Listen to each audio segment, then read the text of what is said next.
yebo ngigezile buka mfethu buka mfethu ungaqembi kanjena bazoyi-restrict le video le. Oh kuthi kodwa na uqembile bro Angiveli invest ngiyaphatha buhlungu indaba yedawa yami mfethu nomthathu uthi ubona ukuthi kumele ngiyafloat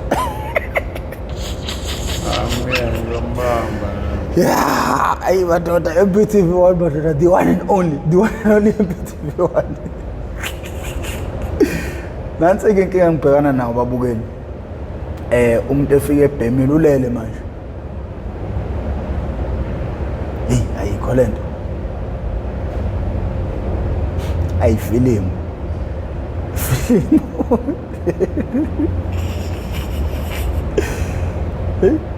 Adoda. Khehla mfana. Sure. Ulaleleni kusetshenzwa manje?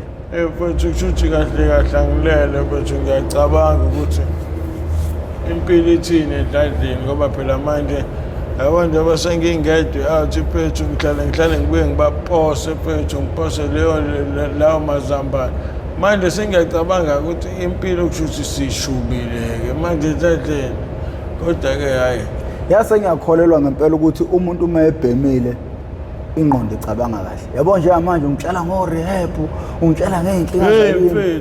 Kodwa uma uqalekile awuyicabanga zonke lezo zinto sokucabanga ukubhema. Professor, indlela mfethu ebaluleke ngayo kumele i-rehab mfethu angikazi ngenza kanjani bonke labafethu. Ungasusi i-mic kuwena mfethu abantu ngeke bekuzwe. Bonke labafethu mfethu wena professor uthi